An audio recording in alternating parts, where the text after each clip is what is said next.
بس یہ جو اہل بیت علیہ السلام نے مناظرے کا حکم دیا یہ ہے مناظرہ دفاعی یا مناظرہ باللتی یا احسن، جس میں توہین نہیں ہے، گالی گلوچ نہیں ہے، صرف اگر مناظرہ دفاعی سے یہ مراد ہے کہ ہم انتظار کریں کہ وہ ان کی طرف سے اعتراضات ہوں، پھر ہم جوابات دیں، ہم خود اعتراض وارد نہیں کر سکتے، ہم کچھ اشکالات وارد نہیں کر سکتے، تو یہ اشتباہ ہے. خود آپ حضرت ابراہیم آپ کے نزدیک اہل بیت کی توہین کچھ نہیں ہے، اہل بیت کے اوپر حضرت سرائی کرنے والے، عقائد تشیع پہ حضرت سرائی کرنے والے، ان پہ آپ کی غیرت نہیں جاگتی، لیکن فلاں شخص آ جائے گا تو اس شخص کے دفاع کے لیے، اس شخصیت کی دفاع کے لیے آپ لوگ آ جائیں گے، پھر آپ لوگ سارا اپنا علم وہاں پہ انڈیل کے رکھ دیں گے. اے امر یاسو بات کرے گا انت صبح، تو خود ایک گالی ہے، تو علی کے بارے میں بات کرے گا، تو اس کی فضیلت کو کم کرنے کی کوشش کرے گا، علی کے فضائل پہ تو بات کرے گا، انت صبح، تو خود ایک گالی ہے، تجھے تو کچھ کہنے کی ضرورت نہیں ہے. پھر تو وہ ہے کہ جس کی والدہ کے حوالے سے لوگ جو ہیں وہ 4-5 لوگ امیدوار تھے تیری ولادت میں کہ بھئی آپ لوگ جو ہے وہ عوام کو، علماء کو، طلاب کو مناظرہ دفاعی کہہ رہے ہیں آپ لوگ، اور اس میں آپ آ کے ان افراد کو جو تہاجم کرتے ہیں اور جو جا کر ان کی گمراہی کو واضح کرتے ہیں، ان کو کہہ رہے ہیں کہ جی نہیں یہ تو بات درست نہیں ہے. سیرت عامہ کون سی سیرت عامہ آپ نے پڑھ رکھی ہے؟ وہ ایک صفحہ سیرت عامہ کا پڑھنے کے بعد دوسرا صفحہ نہیں پڑھنا تھا؟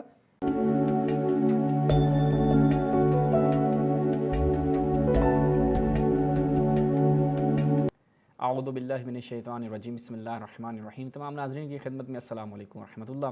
ناظرین چلتے ہیں آج کے کلپ کی جانب، اور انشاءاللہ اس کے اوپر ہم اپنی کچھ معروضات عرض کریں گے.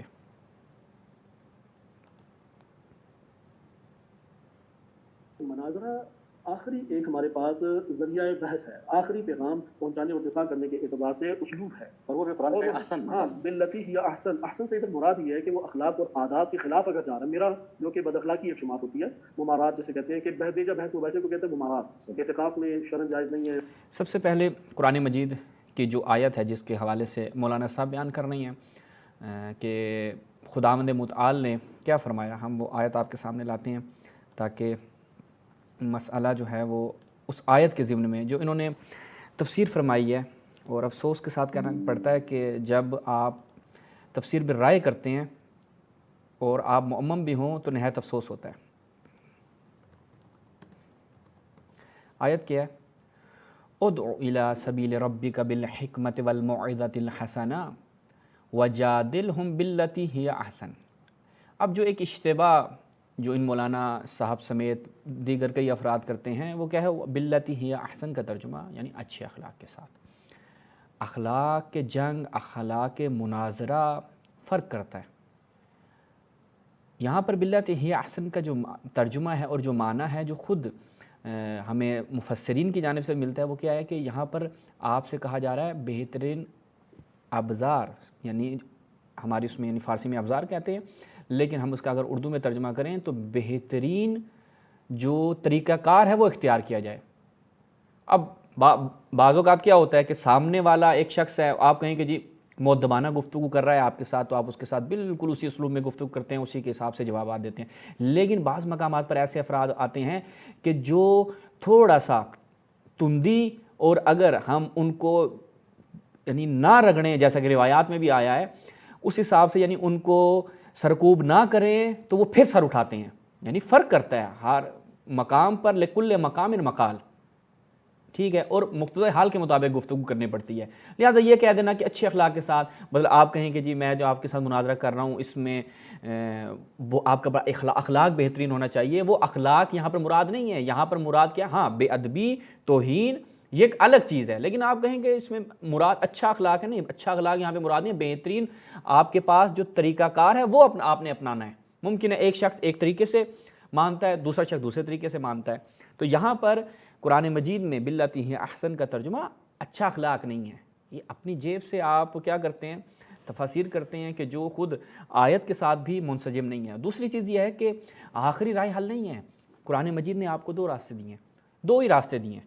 یعنی اللہ تعالیٰ کا اگر پیغام پہنچانا ہے، خدا کے راستے کی طرف بلانا ہے، کہ ادعو یعنی پہلا راستہ، وجادلہم عطف ہے اس کے اوپر کہ خدا کے راستے کی طرف بلانا ہے، حکمت و موعظہ حسنہ وجادلہم، اور کیا ہے؟ ان کے ساتھ مجادلہ کرنا ہے. مجادلہ کیسے کرنا ہے؟ مناظرہ کیسے کرنا ہے؟ اچھی روش اپنانی ہے آپ نے، جو اس حساب سے موضوع کے مطابق اچھی روش ہے اس کو آپ نے اپنانا ہے. اب بعض جگہوں پر آپ بہت نرمی سے بھی معاملے کو ٹیکل کر سکتے ہیں، بعض مقام پہ آپ کو سختی کرنی پڑتی ہے، بعض مقامات پر آپ کو جوابات میں تبدیلی نہ لانی پڑتی ہے. مثال کے طور پر خود آپ یہ دیکھیں کہ آئمہ کی روش میں انشاءاللہ آگے بیان کروں گا کہ بعض مقامات پر سامنے والا جو ہے وہ علمی جواب نہیں چاہ رہا، اس کو علمی جواب دیں گے وہ پھر سر اٹھائے گا. وہاں پر اس کو ایسا نقضی جواب دیا جائے یا ایک ایسے انداز سے اس کو سرکوب کیا جائے کہ وہ دوبارہ سر نہ اٹھا سکے، فرق کرتا ہے۔ وہ انشاءاللہ میں آپ کو ائمہ کی روایات سے بھی پیش کروں گا اور اصحاب ائمہ کی بھی یہ روش رہی ہے، جس سے مولانا صاحب آگاہ نہیں ہے، چونکہ یہ ان کا موضوع نہیں ہے۔ اور تعجب ہے کہ جو موضوع علماء کا نہیں ہوتا وہ اس میں آ کے کلام کرتے ہیں، اور پھر اس طرح کی جو ناقص دلیلیں ہیں وہ ان کی طرف سے ہمیں دیکھنے کو ملتی ہیں۔ آگے سنتے ہیں انشاءاللہ، آپ کو مزید بھی معلوم ہو جائے گا کہ یہ جو ہم نے مولانا کے حوالے سے کہا کہ یہ ناقص ادلہ بیان کر رہے ہیں، نہ یہ علم مناظرہ سے واقف ہیں اور نہ ہی اس کے اسلوب سے اور نہ ہی اس کی جو چارچوب ایک اس کا ایک سٹرکچر ہے، نہ یہ اس سے واقف ہیں۔ انشاءاللہ پھر آگے ہم مزید بیان کریں گے۔ حج میں شرم جائز نہیں ہے، کفارہ بھی اس چیز کے ذریعے عائد ہوتا ہے۔ بے شک اب حق بات کے اوپر بحث کر رہے ہیں، لے دے کر رہے ہیں، تو ممارات بد اخلاقی میں شمار کیا گیا۔ لہٰذا باللتی ہی احسن سے مراد یہ ہے کہ ممارات نہ ہو، غلبہ دینے کے لیے اپنی بات کو بیجا طور پہ یا توہین کے لیے بات چیت نہ کی جائے۔ یہ ہے مناظرہ جو اہل بیت علیہ السلام نے تعلیم کی۔ مثلا میں اس میں صرف اشارتاً عرض کروں کہ الکافی میں وارد ہوا کہ ایک زندیق آیا، ملحد آیا امام صادق علیہ السلام کے پاس اور مناظرہ کرنا چاہ رہا تھا، تو تھوڑی سی پرختگی کے ساتھ اصحاب نے کلام کیا یا بدتمیزی سے تھوڑا کلام کیا، تو امام نے اپنے اصحاب کو اس حوالے سے منع فرما دیا کہ اس طرح سے کلام نہ کرو، اسے بولنے دو، جو سوال ہو۔ اس میں ہم بھی بالکل موافقت کرتے ہیں کہ مناظرہ جب کیا جائے تو سامنے والے کو موقع دینا چاہیے، جیسا کہ ہم جب ولی عصر پلیٹ فارم سے مناظرہ کرتے ہیں یا اپنے پلیٹ فارم سے مناظرہ کرتے ہیں تو وہاں پر مد مقابل کو مکمل ٹائم دیا جاتا ہے، اس کے وقت میں انٹرپٹ نہیں کیا جاتا اور اس کی بات کو مکمل سنا جاتا ہے، پھر اس کے مطابق ہی جواب دیا جاتا ہے، اور یہ اس میں موافقت کرتے ہیں۔ اسے سوال اٹھانے دو، لیکن جہاں پر بھی اگلا بندہ ہر درم ہے، ضدی ہے، جیسے کہ آج کل آپ دیکھتے ہیں، وہاں پہ ائمہ علیہ السلام مناظرے کو جاری نہیں کرتے تھے، قالوا سلاما کہہ کے جدا ہو جاتے تھے، جو قرآن نے ذکر کیا کہ اگر تم جاہلوں سے یعنی تمہارا سامنا جاہلوں سے ہو جائے تو ان جاہلوں سے اعراض کرو۔ بس یہ جو اہل بیت علیہ السلام نے مناظرے کا حکم دیا، یہ ہے مناظرہ دفاعی یا مناظرہ باللتی یا احسن، جس میں توہین نہیں ہے، گالم گلوچ نہیں ہے، ضد۔ اگر مناظرہ دفاعی سے یہ مراد ہے کہ ہم انتظار کریں کہ وہ ان کی طرف سے اعتراضات ہوں، پھر ہم جوابات دیں، ہم خود اعتراض وارد نہیں کر سکتے، ہم کچھ اشکالات وارد نہیں کر سکتے، تو یہ اشتباہ ہے۔ خود آپ حضرت ابراہیم کا دیکھیں، حضرت ابراہیم کا جو نمرود کے ساتھ مناظرہ ہے، یا ان کے آپ کہہ لیں کہ آپ کی اصطلاح میں ان کے مقدسات جن کو حضرت ابراہیم نے توڑ پھوڑ کر رکھ دیا اور سب سے بڑے مقدس کے کاندھے پہ کلہاڑی لٹکا دی، تو یہ تو ابتدا کی نا انہوں نے۔ ہاں، اب آپ کہیں کہ انہوں نے وہ چونکہ پہلے سے ہی باطل، آیا انبیاء کا کام ہی یہی ہے کہ وہ باطل کو آ کر مٹائیں، تو پھر علماء کا بھی یہی کام ہے۔ اور جس کتاب کا بھی آپ حوالہ دیں گے اس میں آپ کو چاہیے تھا کہ احتجاج تبرسی آپ نے اگر ہمیں حسن ظن ہے کہ آپ نے پڑھی ہوگی، تو اس میں جو پہلا باب ہے جہاں پر علماء کے فضائل ہیں وہ بھی آپ پڑھ لیتے تو آپ کو معلوم ہوتا وہاں پر کیا ہے، قصر النواسب، نواسب کو کیا کرنا ہے، توڑ کے رکھ دینا ہے، یعنی ان کی ناک رگڑ دینی ہے۔ وہ روایات آپ نے کیوں نہیں پڑھی؟ وہ ہم انشاءاللہ ابھی آپ کی خدمت میں بیان کریں گے کہ وہ روایات بھی آپ کو پڑھنی چاہیے تھیں کہ علماء کے جو فضائل ہیں وہ کیا ہے۔ آپ کہیں کہ جی مناظرہ دفاعی، مناظرہ ابتدائی ہمیں اہل بیت کی روایات میں کثرت سے ملتا ہے، وہ میں انشاءاللہ آپ کی خدمت میں ایک دو روایات رکھتا ہوں۔ شیخ طوسی علیہ رحمہ کی کتاب ہے الحکایات، الحکایات کتاب ہے شیخ طوسی علیہ رحمہ کی، جو سید مرتضیٰ کی املا کے ساتھ ہے۔ یہاں پہ ملاحظہ کیجیے الحکایات ہے، یہ الحکایات کس کی ہے جی؟ شیخ مفید علیہ رحمہ۔ اچھا، فی مخالفات المعتزلہ من العدلیہ والفرق بینہم و بین الشیعۃ الامامیہ من اعمال الامام شیخ مفید، اور اس کو روایت کیا سید شریف مرتضیٰ نے، یعنی ان کے جو شاگرد ہیں۔ اچھا، اس میں ہم جب جاتے ہیں تو یہاں پر ایک فصل باندھی ہے، وہ میں آپ کے سامنے لے آؤں، اگر جی یہ ملاحظہ کیجئے کہ شیخ مفید علیہ رحمہ نے مناظرات کے حوالے سے کیا بیان کیا ہے، یہ دیکھیں، یہ ملاحظہ کریں جی۔ میں صفحہ نمبر 76 پہ تلاش کر رہا تھا یا 73 پہ تھا۔ فصل المناظرہ من اصول الامامیہ، اصول امامیہ سے کیا مراد ہے جی؟ یعنی تشیع کی بنیادی جو چیزیں ہیں ان میں سے ایک مناظرہ ہے، اور یہ کہہ رہے ہیں کہ پتہ نہیں اب کیا میں ان سے کہوں۔ قلت للشیخ، سید مرتضیٰ فرماتے ہیں کہ میں نے مرتضیٰ فرما رہے ہیں کہ میں نے شیخ مفید علیہ رحمہ سے یہ بات کی کہ معتزلہ حاشویہ یزعمون، وہ یہ گمان کرتے ہیں کہ ان الذی نستعمل من المناظرہ شیء یخالف اصول الامامیہ، یخالف اصول الامامیہ، کہ یہ جو مناظرہ ہے یہ اصول امامیہ کے مخالف ہے، وہ یہ گمان کرتے ہیں، یعنی یہ لوگ یہ گمان کرتے ہیں، اور اجماع سے اخراج کا سبب بنتا ہے۔ اچھا، اور کہا کہ لِأَنَّ الْقَوْمَ لَا يَرَوْنَ الْمُنَاظَرَةَ دِينًا وَيَنْهُونَ عَنْهَا، منع کیا گیا ہے مناظرہ جو ہے وہ اصلاً کوئی ایسی چیز نہیں، اس سے تو ممانعت ہے۔ اچھا، پھر آگے کیا ہے، شیخ مفید علیہ رحمہ ایک روایت نقل کرتے ہیں اس کے جواب میں، وہ ہم آپ کو دکھاتے ہیں۔ شیخ فرماتے ہیں کہ قد اخطأت المعتزلہ و حشویہ، وہ اپنے اس دعوے میں کہ جو وہ کر رہے ہیں اس میں خطا پر ہیں۔ کیوں؟ لأن فقہاء الامامیہ ورؤوساہم فی علم الدین کانوا یستعملون المناظرہ، وہ مناظرے سے استفادہ کرتے تھے۔ آگے چلیں، پھر کہتے ہیں کہ میں نے 2 کتابیں لکھی ہیں، فی کتاب الکامل فی علوم الدین و کتاب الارکان فی دعائم الدین، کہ ان 2 کتابوں جو ہم تک نہیں پہنچی، اس سے ایک روایت نقل کرتے ہیں۔ کیا روایت نقل کرتے ہیں؟ قال علی، اب یہ دیکھیے گا حکم دیا جا رہا ہے خاصموہم، امام نے کیا فرمایا، امام جعفر صادق علیہ السلام کیا فرما رہے ہیں، یہ کہتے ہیں جی دفاعی ہو اس طریقے سے، لیکن امام نے خود حکم دیا، اور کئی روایت، ایک نہیں کئی روایتیں میں انشاءاللہ آج آپ کے سامنے بیان کروں گا۔ خاصموہم وبینوا لہم الہدی، جاؤ مخاصمہ کرو، ان سے مناظرہ کرو، ان کے لیے ہدایت کو واضح کرو۔ الذی انتم علیہ، کون سی ہدایت؟ یعنی جس ولایت پر تم ہو اس کو ان کے لیے واضح کرو۔ وَبَيِّنُوا لَهُمْ ضَلَالَهُمْ، یہ روایت انشاءاللہ آگے مولانا کے کچھ جملات ہیں کہ جو اس روایت سے متضاد ہیں۔ وَبَيِّنُوا لَهُمْ ضَلَالَهُمْ، کہ جاؤ ان کی گمراہی کو ان کے لیے، آگے صفحے نشون دے، جاؤ ان کے لیے ان کی گمراہی کو واضح کرو۔ وَبَاهِلُوهُمْ فِي عَلِيٍّ علیہ السلام، ان کے ساتھ مباہلہ کرو امیر المؤمنین کی ولایت کے بارے میں، یعنی گمراہی کو کیسے واضح کیا جائے گا؟ میں مولانا سے پوچھتا ہوں بھی ان کی گمراہی کو کیسے واضح کیا جائے گا؟ ہم آئیں گے، جو امیر المؤمنین نے نہج البلاغہ میں فرمایا کہ انی اکرہ لکم ان تکونوا سبابین، میں نہیں چاہتا کہ تم کیا بن جاؤ، گالم گلوچ کرو، برا بلا کہو، لیکن ولیکن وصفتم اعمالہم، غالباً یہی عبارت ہے، میں انشاءاللہ وہ اصل کتاب سے بھی آپ کو دکھاتا ہوں۔ تو لہٰذا امام کیا فرما رہے ہیں؟ خاصموہم وبینوا لہم الہدی الذی انتم علیہ وبینوا لہم ضلالہم، ان کے لیے ان کی گمراہی کو واضح کرو۔ تو آپ اپنی فکر سے، چونکہ آپ جس موضوع کے ہیں وہ کیا، بس اپنی فکر ملانی ہے جی، اور اپنی عقل کے گھوڑے دوڑانے ہیں، روایات اہل بیت، تفاسیر، ان کو آپ نے وہ ثانوی حیثیت دے رکھی ہے، وہ پھر کہیں پر اگر استفادہ کرنا ہو تو کر لیا، ورنہ اپنی عقل کے گھوڑے دوڑائے جائیں۔ یہ ان لوگوں کا ایک خاصہ ہوتا ہے۔ آگے سنیں۔ باسی اور لجاجت نہیں ہے، تمسخر اڑانا، یہ بیجا چھیڑ چھاڑ بھی نہیں ہے۔ ایک ہوتا ہے نا بیجا چھیڑ چھاڑ، جیسے ہشام بن حکم رضی اللہ عنہ بڑے عظیم مناظر گزرے ہیں، لیکن کسی جگہ توہین نہیں دیکھیں گے کہ انہوں نے توہین کی ہو، چھیڑ چھاڑ بیجا کی ہو، کہ اب باتیں ختم ہو گئی ہیں، چلو رجال کی کتابوں سے ایک اور صحابی کو تمسخر کرتے ہوئے لے آئے، فلاں مولوی کو چھیڑ دیا۔ ہاں دیکھیں بھائی، ہم جب ان کی کتابوں سے، اگرچہ ان کا خطاب جن سے بھی ہے ٹھیک ہے، لیکن اوورال کہ آپ جائیں رجال کی کتابوں سے ایک صحابی کا لے کر آئیں، بھائی یہ صحابی ایسا تھا، بینوا لہم ضلالہم، ان کی گمراہی کو واضح کرنا ہے۔ پھر امام علی، یہ ایک فرمان نہیں ہے، کئی فرامین ہیں، میں آپ کے لیے بیان کرتا ہوں تاکہ لوگ امامہ دیکھ کے اور کم کا نام سن کے سمجھتے ہیں کہ بہت علمی شخصیت ہے، تو لہٰذا ان کی بات جو ہے،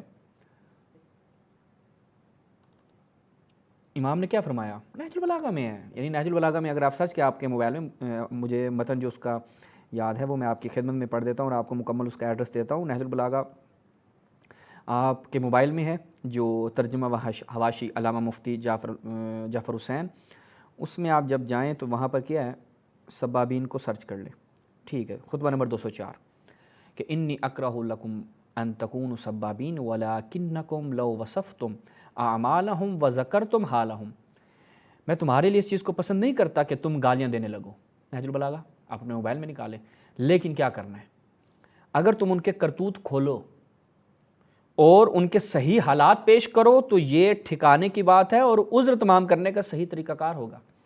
یہ امام علیہ السلام بیان فرما رہے ہیں۔ آپ بھی نہج البلاغہ سے آگے چل کے استدلال کرتے ہیں نا، تو آپ نہج البلاغہ، وہی بات ہے کہ جیسے ہم بعض روشن فکر افراد ہیں جو نہج البلاغہ سے، یا خود وہابی ہم کہہ لیں، جو وہابی افراد ہوتے ہیں، نہج البلاغہ سے ایک ٹکڑا اٹھاتے ہیں، دیکھیں جی امام نے خلافت شورائی کی تائید کر دی، آپ بھی بالکل وہی کام کر رہے ہیں۔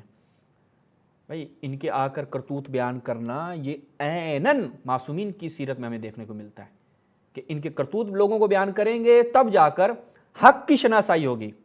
میں یہ پھر آپ کو نہج البلاغہ سے دکھا دیتے ہیں، یہ نہج البلاغہ ہے دوبارہ، اس میں جب ہم جاتے ہیں یہاں پر خطبہ 147 ہے، یہاں پر کیا ہے، وَاعْلَمُوا أَنَّكُمْ لَن تَعْرِفُوا الرُّشْدَ، رشد یعنی ہدایت کی اگر معرفت حاصل کرنی ہے، جاننا ہے کہ ہدایت پر کون ہے، یہ تمہیں اس وقت تک نہیں مل سکتی حتی تعرفوا الذی ترک، کہ جب تک آپ یہ نہ پہچان لیں کہ اس راستے ہدایت سے منحرفہ ہونے والے کون ہیں جنہوں نے اس ہدایت کو چھوڑا، کون ہیں کہ جو علی کی ولایت اور امامت سے منحرف ہو گئے، ان کی پہچان ضروری ہے۔ پہچان کیسے ہوگی مولانا صاحب، پہچان کیسے ہوگی ان کی؟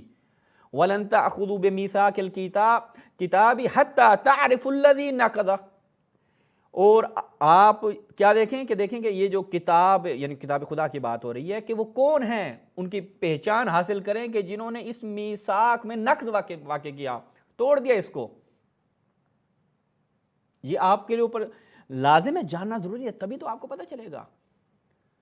آپ لوگ جو ہے وہ عوام کو، علماء کو، طلاب کو مناظرہ دفاعی کہہ رہے ہیں آپ لوگ، اور اس میں آپ آ کے ان افراد کو کہ جو تہاجم کرتے ہیں اور جو جا کر ان کی گمراہی کو واضح کرتے ہیں، ان کو کہہ رہے ہیں کہ جی نہیں یہ تو بات درست نہیں ہے، سیرت عامہ کون سی سیرت عامہ آپ نے پڑھ رکھی ہے؟ وہ ایک صفحہ سیرت عامہ کا پڑھنے کے بعد دوسرا صفحہ نہیں پڑھنا تھا؟ یہ نہج البلاغہ نہیں ہے؟ آگے بڑھتے ہیں، آگے مولانا صاحب کی مزید علمی گفتگو سے استفادہ کیجیے جی۔ کے اوپر کلپ بنا دیا، فلاں کی تصویر لگا کے انتہائی نیچ اور پست الفاظ اس کے لیے استعمال کر دیے، یہ فساد ہے، یہ ہدایت نہیں، یہ تو شیاطی۔ باقی میں آپ کو الفاظ دکھاتا ہوں، ابھی جس کتاب کا آپ حوالہ دیں گے نا، میں اس سے ہی آپ کو مناظرہ دکھاؤں گا، پھر آپ سے پوچھوں گا کہ یہ بتائیے کہ یہ الفاظ ان افراد کے لیے استعمال کرنا درست ہے یا نہیں ہے؟ اگر یہ ہم استعمال کریں، آپ اس کو کہیں گے نیچ اور پست، بد اخلاقی، توہین کہیں گے، یہی مولانا حضرات یہ کہیں گے۔ دیکھیے گا، میں ابھی دکھاؤں گا۔ یعنی جو سوشل میڈیا پہ آج دیکھ رہے ہیں قرآنی مناظرے یا اہل بیت کی تعلیمات متاثر ہو رہی ہیں۔ آپ احتجاج تبرسی، احتجاج کہتے ہیں مناظرے قرآن کی، احتجاج تبرسی 2 جلد کتاب ہے، ائمہ علیہ السلام کے سب مناظرے جو کتابوں میں اس وقت موجود تھے اور پہنچے مرحوم تبرسی رحمۃ اللہ علیہ تک، انہوں نے جنگ کی، اس میں کہاں اس طرح کے آپ ایک بھی مولد اس طرح کا نہیں دیکھ سکتے جس میں اس طرح کی گالم گلوچ یا لجاجت یا ضد بازی یا ایک دوسرے کے مقدسات کا تمسخر اڑانا نہیں ملے گا۔ بس ایک احتجاج تبرسی کی بات کی مولانا صاحب آپ نے، چلو ہم احتجاج تبرسی آپ کو پڑھا دیتے ہیں۔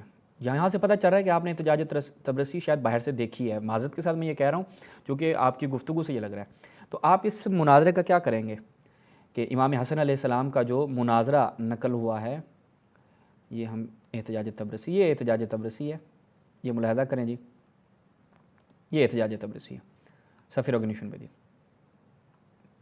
یہ احتجاج تبرسی ہے کس کے ساتھ؟ احتجاج الامام حسن علیہ السلام علی جماعت المنکرین لفضلہ وفضل ابی، کس کی؟ معاویہ کی موجودگی میں، صفحہ ریکگنیشن پہ دی، ٹھیک ہے۔ یہ احتجاج تبرسی کی پہلی جلد ہے، بالکل صفحہ نمبر 361 اور 300 اس پہ جائیں گے تو وہاں پر ایک ایک کر کے امام کیا بیان کرتے ہیں، معاویہ اور اس کے جس میں کیا کہتے ہیں عمرو عاص ہوتا ہے، مغیرہ ہوتا ہے، وغیرہ وغیرہ۔ تو امام ان کے لیے کیا فرماتے ہیں کہ وَأَمَّا أَنْتَ يَا عَمْرُ بْنَ الْعَاص، یعنی تو بات کر رہا ہے امام علیہ السلام کے حوالے سے، تو ان کے اوپر بات کرے گا کہ کون الشأن اللعین الابتر، کہ ان شأنک هو الابتر، یعنی وہ کون ہے؟ وہ تو ہے۔ فإنما انت کون ہے؟ قلب اول امرک، اور تیری ماں کون ہے؟ بغیہ، اور تو کہاں پر پیدا ہوا ہے؟ فراش مشترک پر۔ پھر کیا ہوا؟ قریش کے افراد میں فیصلہ ہونا تھا کہ بھئی عمرو عاص کس کا بیٹا ہے، جن میں ابو سفیان بن حرب تھا، ولید بن مغیرہ تھا، عثمان بن حارث تھا، والنضر بن حارث تھا، والعاص بن وائل تھا، وہ کلہم یزعم انکا ابنہ، سب کو یہ گمان تھا تو اس کا بیٹا ہے۔ فغالبہم علیک من بین قریش، ان میں سے ایک اس کا نام تھا جزار قریش، یعنی المحصول جو فخر الرازی کی کتاب ہے وہاں پر آپ جائیں تو وہاں پر کچھ اور الفاظ ہیں کہ اے عمرو عاص تو بات کرے گا، انت صبہ، تو خود ایک گالی ہے، تو علی کے بارے میں بات کرے گا، تو اس کی فضیلت کو کم کرنے کی کوشش کرے گا، علی کے فضائل پہ تو بات کرے گا، انت صبح، تو خود ایک گالی ہے، تجھے تو کچھ کہنے کی ضرورت نہیں ہے۔ پھر تو وہ ہے کہ جس کی والدہ کے حوالے سے لوگ جو ہیں وہ 4-5 لوگ امیدوار تھے تیری ولادت میں کہ بھئی ہمارا ہے، پھر ان میں کون ہے کہ غالبہم جزار قریش، جو حسب کے اعتبار سے، منصب کے اعتبار سے سب سے خبیث آدمی تھا، وہ غلبہ حاصل کر لیتا ہے، جزار قریش۔ پھر کہا وَأَمَّا قَوْلُكَ فِي عثمان فَأَنْتَ يَا قَلِيلُ الْحَيَاءِ وَالدِّينِ۔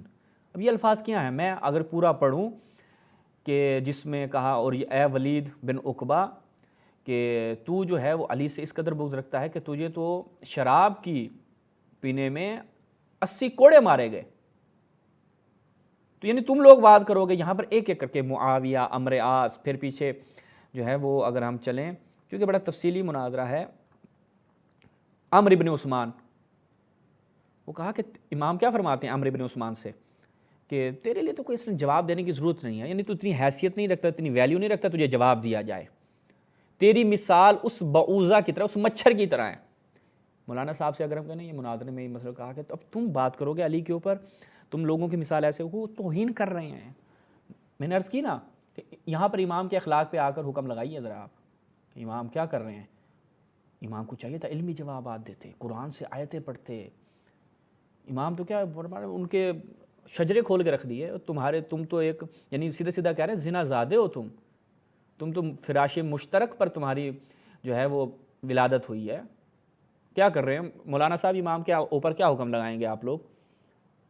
اچھے اخلاق کو آپ لوگوں نے ایسا ایک چورن بنایا ہوا ہے اس کا، اور لوگوں میں بانٹا ہوا ہے، اور اس کو پھر وحدت کا لیبل لگا کے کھلا رہے ہیں لوگوں کو، جی وحدت اسی کا نام ہے۔ ائمہ کے فرامین کا کیا کرنا ہے؟ ائمہ کی روش کا کیا کرنا ہے؟ یا مومن طاق کے ابو حنیفہ کے ساتھ ان مناظروں کا کیا کرنا ہے آپ نے؟ مومن طاق جو ائمہ کی طرف سے اس قدر تائید شدہ اور مد شدہ تھا کہ وہ ابو حنیفہ کو کیسے رسوا کرتا تھا، چونکہ جانتا تھا ابو حنیفہ جو اعتراض کر رہا ہے اس کو علمی جواب کی خواہش نہیں ہے، کہ وہ رجت کے حوالے سے کہ جب تم واپس آنا تو پھر مجھ سے لے لینا۔ کہا کہ مومن طاق سے بحر الانوار میں علامہ باقر مجلسی نقل کرتے ہیں کہ تم جب واپس آنا، چونکہ تم لوگوں کا عقیدہ رجت ہے، ابھی مجھے قرض دے دو، جب واپس آؤ گے رجت ہوگی تو پھر آ کے لے لینا۔ تو کہتے ہیں مومن طاق فرماتے ہیں میں واپس آؤں پھر تم گدھے کی شکل میں تمہیں نہ پہچان پاؤں۔ اب یہ لوگ ہوتے وہاں پہ مولانا، یہ کیسا اخلاق ہے مومن طاق، کیسا اخلاق ہے یہ تمہارا؟ قرآن مجید کا اسلوب آپ کو معلوم ہے کہ اللہ تعالیٰ نے بعض ایسے افراد کے ساتھ کیسے ان کو کیا کہتے ہیں جانوروں سے بدتر، ان کو منافق اور پتہ نہیں کن کن القابات سے امام نے قرآن مجید نے نوازا گیا۔ بعض ایسے افراد جو لجاجت پہ تھے اور لوگوں کی گمراہی کا سبب بن رہے تھے، خدا نے خود ان کو اچھے انداز سے سرکوب کیا، ان کی ناک رگڑی ہے۔ اچھا، تو یہ آپ احتجاج تبریسی فرما رہے تھے، تو ہم نے کہا کہ احتجاج تبریسی سے آپ کو دکھا دیں۔ اور خود ائمہ نے جو شروع میں اس میں روایت ہیں، میں صرف اشارہ کرتا ہوں مولانا کو کہ کبھی اپنے انہی پروگراموں میں آ کر یہی بیان کر دیں، ان روایات کا ترجمہ کر دیں لوگوں کے لیے کہ امام نے کیا فرمایا ہے کہ وہ علماء کے جو نواسب کی ناک رگڑتے ہیں ان کے کیا فضائل ہیں۔ یہ اگر مجھے مل جائیں اسی پہلے باب میں، اگر مجھے وہ روایت مل جاتی ہے،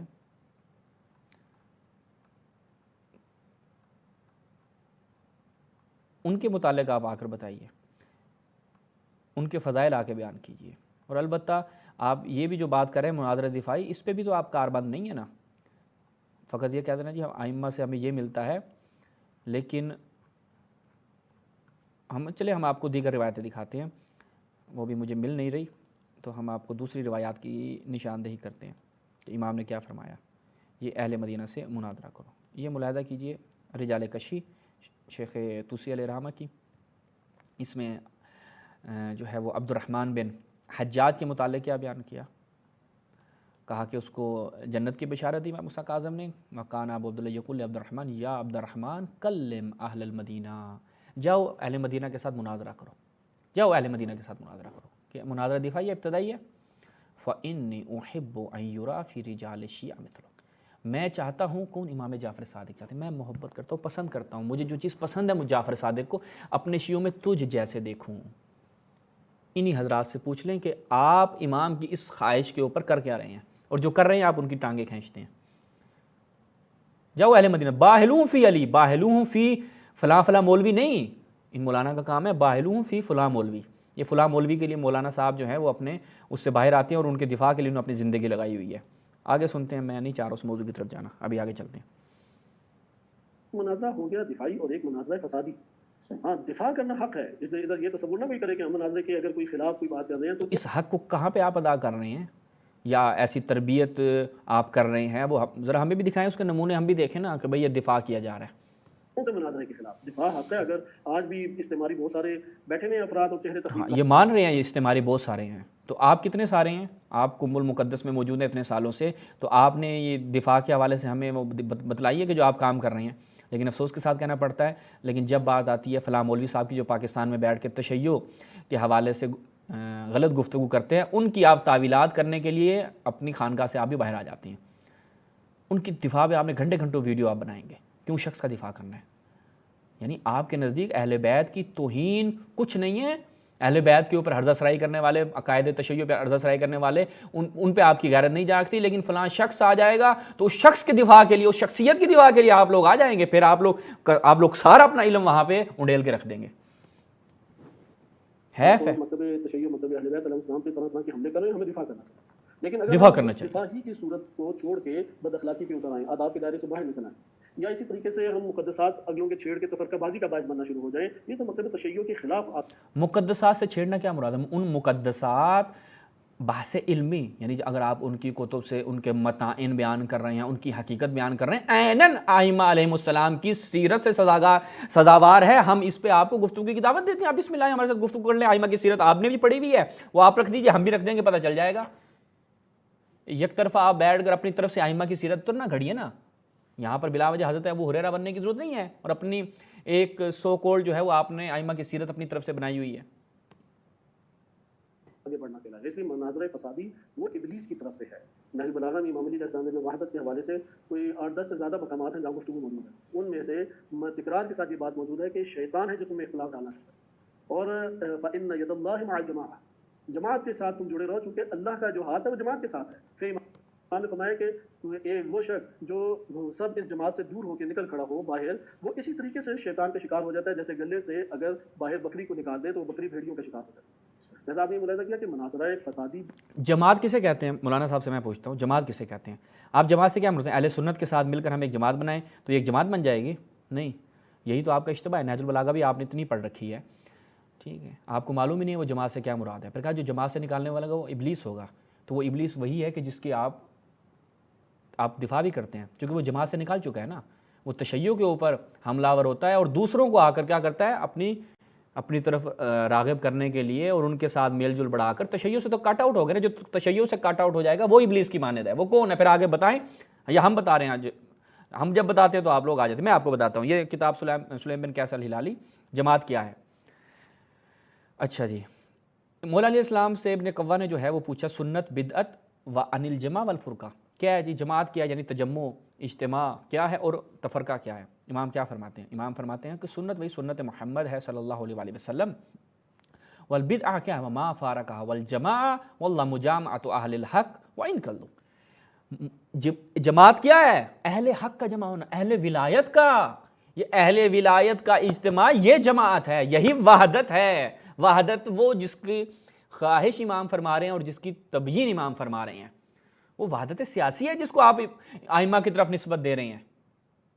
خود رہبر معظم نے نہیں فرمایا کہ وہ وحدت سیاسی ہے، اس کو آپ اس وحدت حقیقی جو بین المؤمنین ہونی چاہیے اس کے اوپر آپ آگے تطبیق دے رہے ہیں. یہی تو آپ لوگوں کا خلط ہے جو آپ ہر مقام پر کرتے ہیں. وَإِن كَلُّوا وَالْفُرْقَةُ مُجَامَعَ أَهْلِ الْبَاطِلِ وَإِن كَثَرُوا.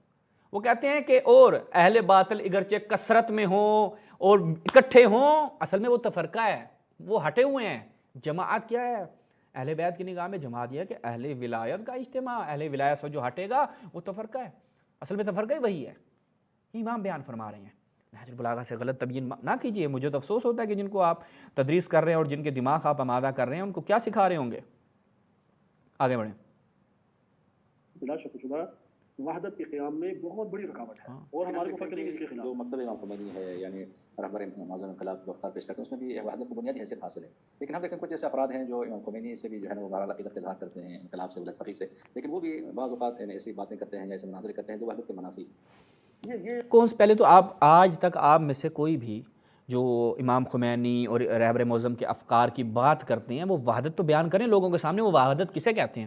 کیا وحدت کا مطلب یہ ہوتا ہے کہ آپ جو مباحث علمی ہیں یا ان کی کتب سے ان کے متائن بیان کرنا یا ان کے اوصاف بیان کرنا امیر المومنین کی، یہ کہاں پہ وحدت کی تعریف کی ہے؟ وہ ہمیں دکھائیں ذرا.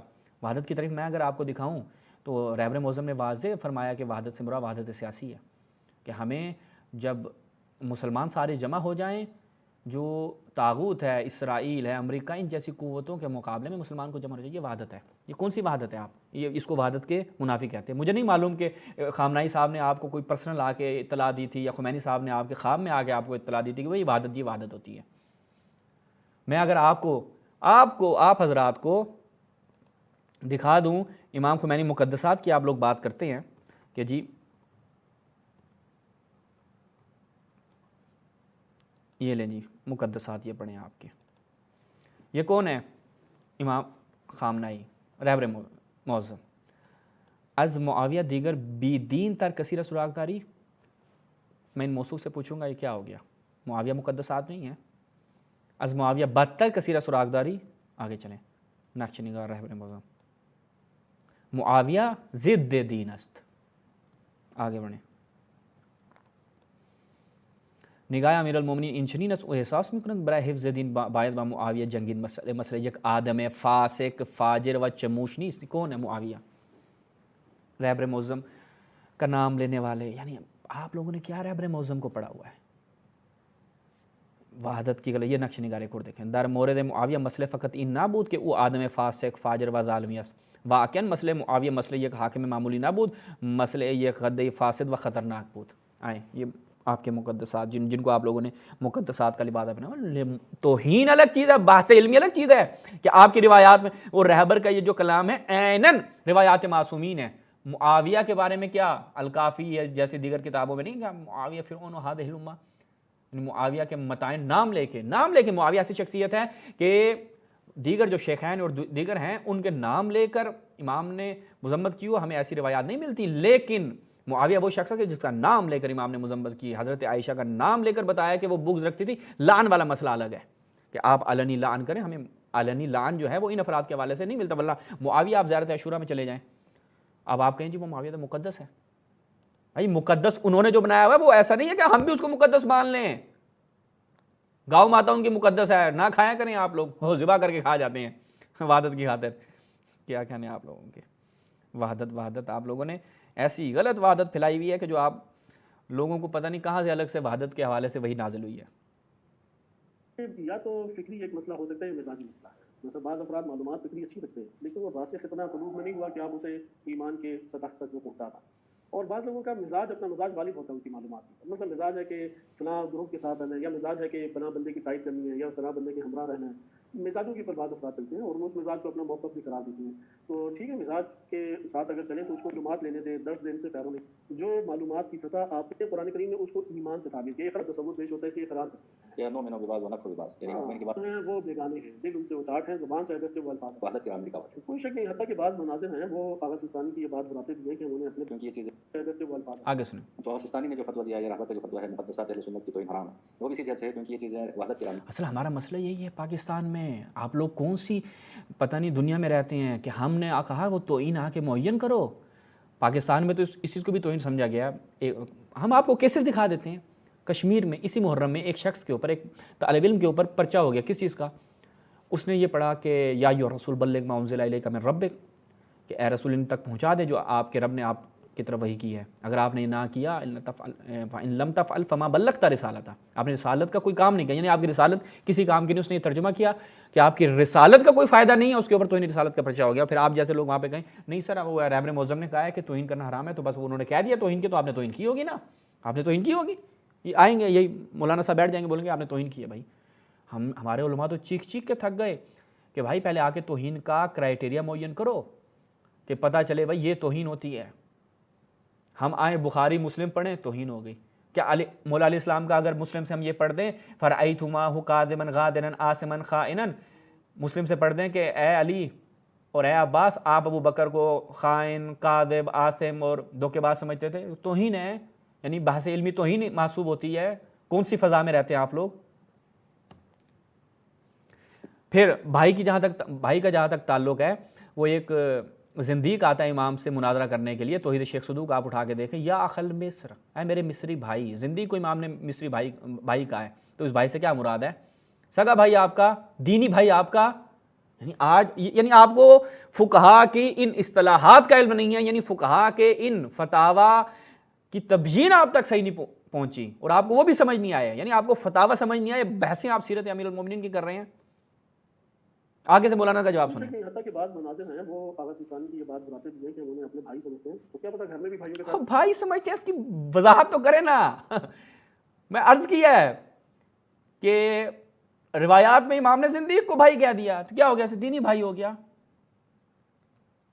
یعنی اہل سنت کو جو بھائی سمجھتے ہیں اس سے کیا مراد ہے؟ یعنی ہم ان کے جو مقدسات، جن کو ان لوگوں نے مقدسات بنایا ہوا ہے، ان کے ہم جو ہے وہ کرتوت نہیں بیان کر سکتے، یا ان کا نام اعمال نہیں کھول سکتے معصومین کی سیرت کے مطابق، یا کہیں پر انہوں نے منع کیا ہے؟ کیا انہی آپ کے جو آپ کے مطابق جو مقدسات آپ لوگوں نے بنائے ہوئے ہیں، کیا رہبر معظم نے اپنی کتاب میں ان کو غاصب ظالم نہیں لکھا؟ نہیں پڑھے آپ نے؟ وہ ہم رضمان حسین نہیں دیکھی آپ نے؟ پڑھی نہیں ہے رہبر کی کتاب؟ ہم پڑھائیں آپ کو؟ وہ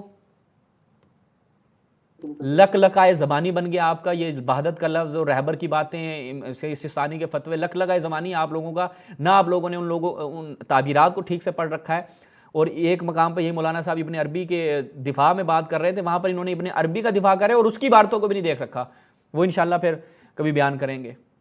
لیکن وہ چونکہ ہمیں ظاہری بات ہے ابن عربی کا دفاع کے لیے یہ شخص آتے ہیں، یا پھر وہ لاہور والے مولانا صاحب کے دفاع کے لیے آتے ہیں، اہل بیت کے دفاع کرنے کے، تو اسی چینل پہ آپ چلے جائیں، ابن عربی کے کو شیعہ ثابت کرنے میں بھائی صاحب نے ایڑی چوٹی کا زور لگا دیا ہے۔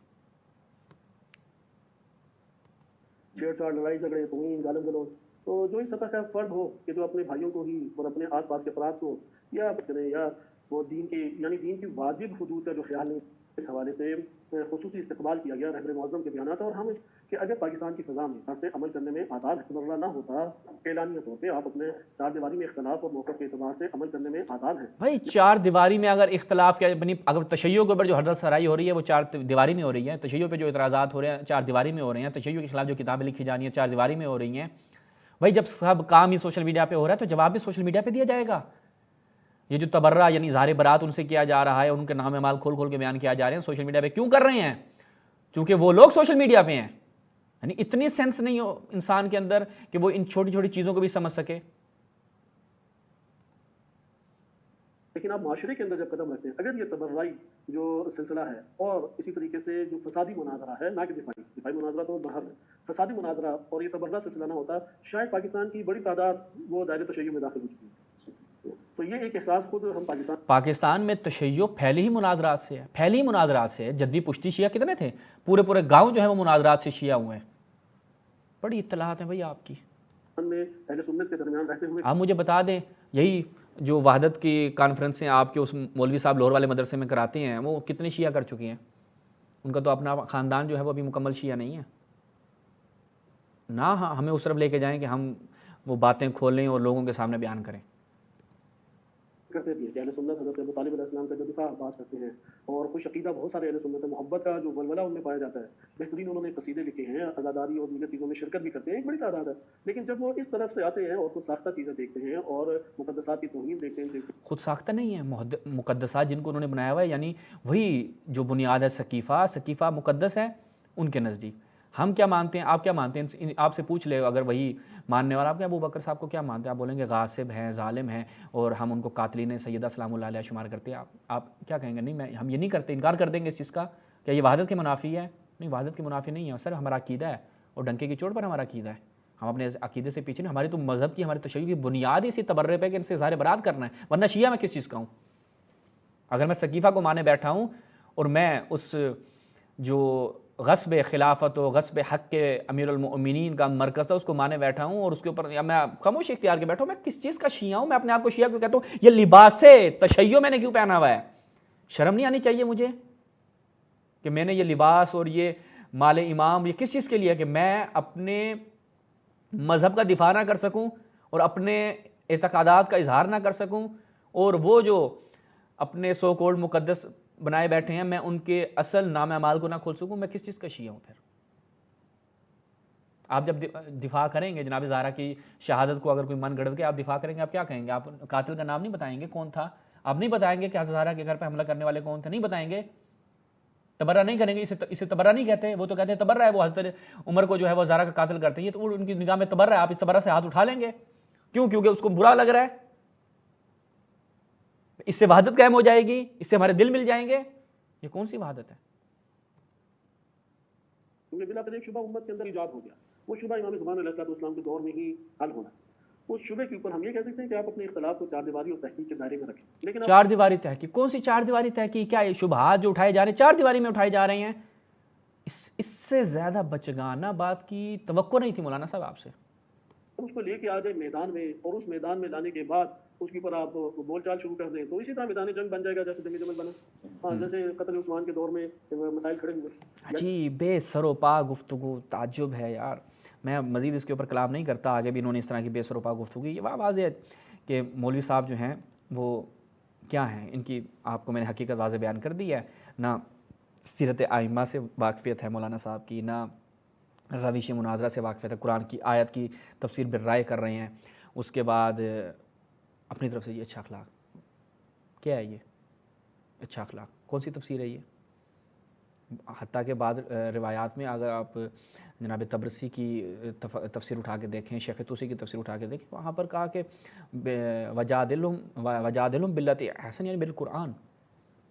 کہیں پر قرآن کہا کہ قرآن کے ساتھ ان کے ساتھ مناظرہ کرو, یعنی وہ اعلیٰ کار بتایا گیا ہے, وہ روش بتائی گئی ہے, وہ ابزار بتائے گئے ہیں.